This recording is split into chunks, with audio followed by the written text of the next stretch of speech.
In this video we'll do the sum of a list and the maximum and the minimum, but we won't use the functions existing in Python.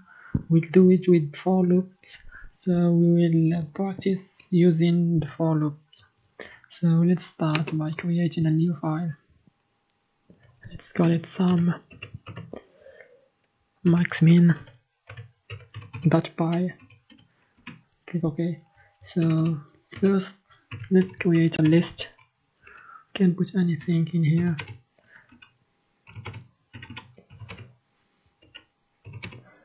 Floats also. So now to do the sum we can simply the variable sum of L is equal to, we can use the function sum existing already in Python. It do the sum for us. So let's print sum L and see what it gives. Let's run. So 56.1. This is the sum of this. 55 minus 5 is 50. So 3 plus 2 plus 1 is 6.1. So it's 56.1. So this is his. But we won't do it this way because the purpose of this video is to practice for loop.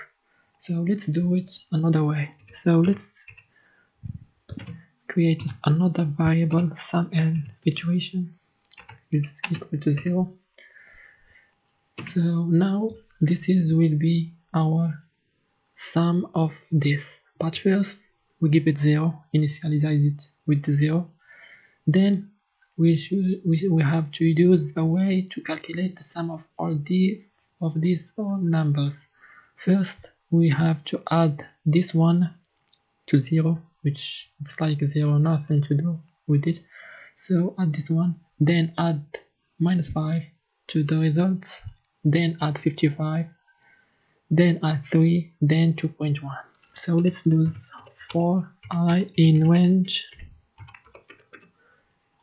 We have to know how many times we want to add numbers. So for example 1, 2, 3, 4, 5 times. So we have to put here 5.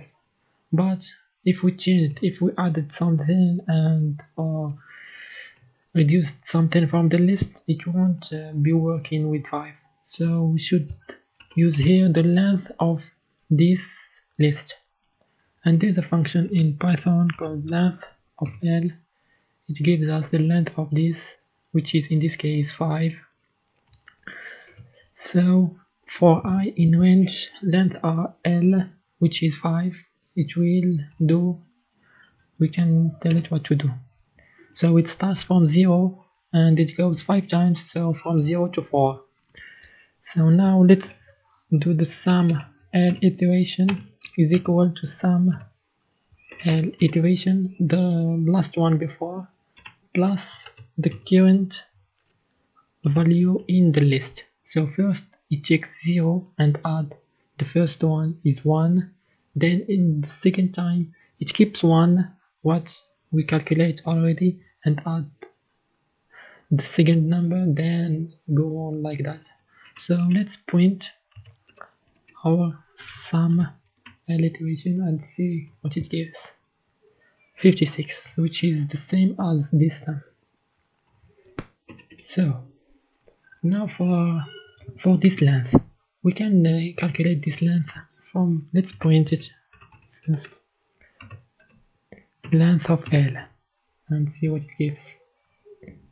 5. We have 5 elements in this list. Let's do it calculated using for loop, another way to calculate this length without using this function. So let's say for I in L. So what Python we're gonna do is for each one of these you will take it as a I. First I will be 1, then I will be minus 5. Let's print I and see that.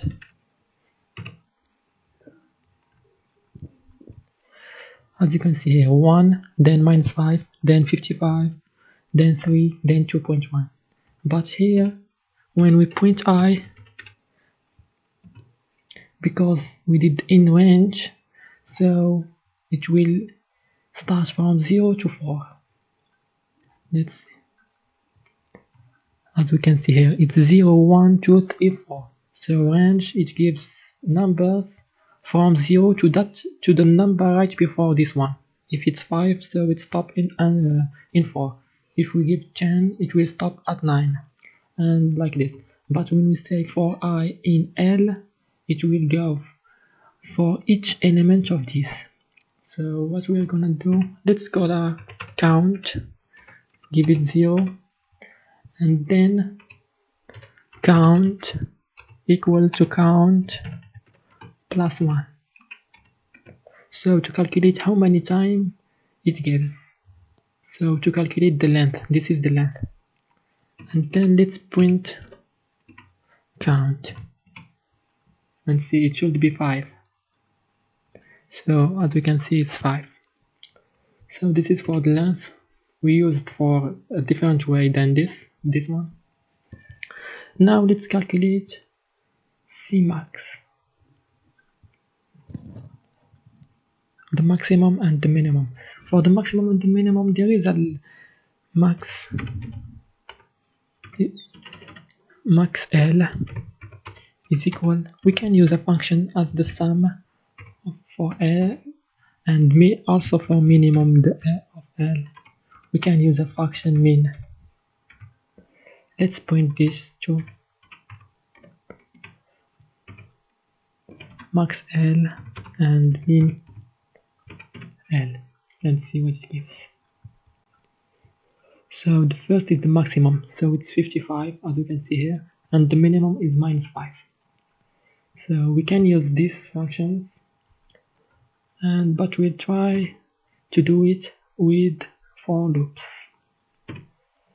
So because as I said before, the purpose of this video is to learn to practice the for loop.